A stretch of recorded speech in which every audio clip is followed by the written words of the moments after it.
much easier to lead one of these races than trying to. Oh man, Noah Gragson. Yeah, his nose is off, and look at all the smoke from 9 car of Noah Gragson. That's first corner trouble right there. And what's incredible, and I said he's a good road racer, but I feel like every time we go to a road course this season, he has trouble, and now we've got the 17 of Cody Ware around in the keyhole. That's because of the oil coming from the 9 car. He's going to lose that engine if he doesn't stop right now. The oil was out. Look at all that damage. Man, so much anticipation, so much build-up. Jamie, you talked about how much these drivers look forward to running road courses, and now his day is done. Yeah, it's push, got him past the competition, and oh no, problem for Tommy Joe Martins in the 44. It's like an engine failure. Caution is out, too.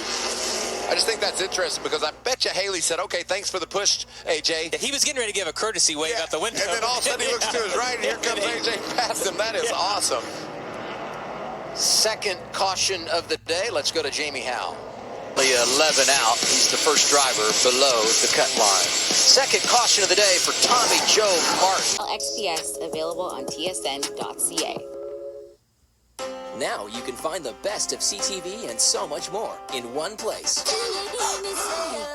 Get into worlds with no limits. Hit it. Riveting dramas. Closing on the end of stage 1 at Mid-Ohio for the NASCAR Xfinity Series. While we were away, you actually saw it in our side-by-side. Harrison Burton off track, and he was racing close quarters with his teammate Daniel Hemrick and Justin Haley. This is what happened in the S's before he got off track in turn 1. Watch this great move by Haley. Hops to the inside.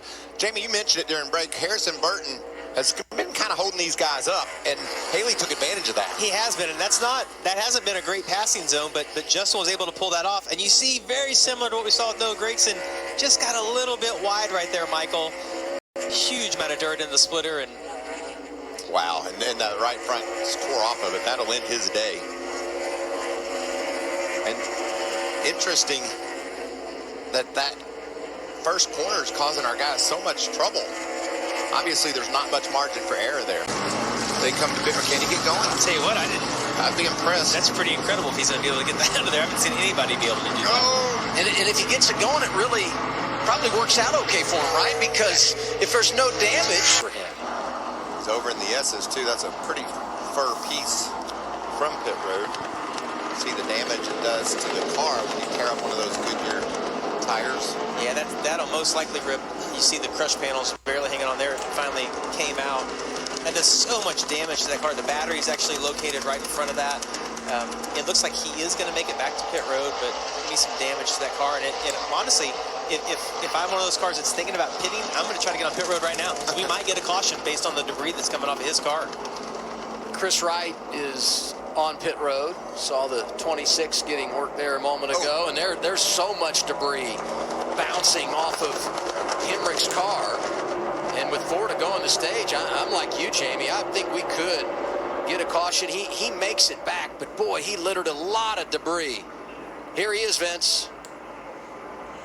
Regular crews out on the West Coast, it just doesn't work that well. So NASCAR steps in, as you see, another problem for the 51. But I want to make this clear. The smart teams are going to use whatever strategy or whatever plays there are to their advantage. And the thing that's cool about these rules is that it's mixing things up. Look at our top 10. I mean, you got Haley, who's great. He won. This is more grip. Oh. Brandon Jones, looked like he was afraid there was something ahead of that dirt. Jamie, he needs to burn 1 lap off.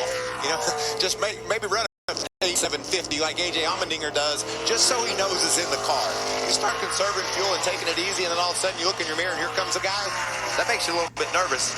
He's out here coming toward the start-finish line. I don't think Austin needs to know things like this are happening that could cause a caution. Yeah, Austin Cindric. Now this might bring the yellow. Jeb Burton. Is that Myrtle Beach?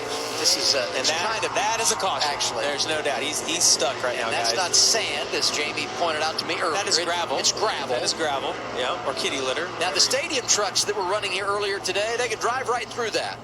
An Xfinity car, not so much. And there is our 6th caution of the day. Just got mad, and AJ Allmendinger just got really excited. But Cindric is as mad now as Allmendinger. He's going to make it out. He's trying to get out of Myrtle Beach. Well, it doesn't matter because they already threw the caution flag. Hey, let me ask you this. Is Cindric as mad now as Allmendinger was earlier when he found out about the penalty? I tell you, I think if I'm Austin Cindric and that team, I'm assuming there is going to be a caution. I think if you're not thinking there's going to be a caution, then you're being pretty. Side gives in the middle, and it's A.J. Allmendinger through to the lead. What a pass on the restart by Dinger. And trouble for Cindric, who's off track.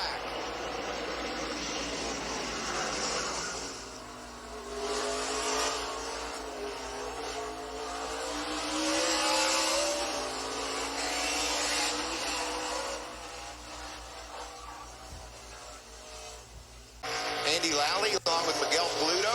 Yeah, Andy's going to be mad at himself. He dropped the right front off on the exit of turn 13. That cost him big contact with Riley Herbst and Miguel Paludo. A caution here would end the race because the leader has taken the white flag. We'll see what happens as now Herbst goes around. Since it's the final lap, I would say they're going to let him race back. Allmendinger starting to pull away. Yeah, and so is Haley putting some gap between he and Gibbs.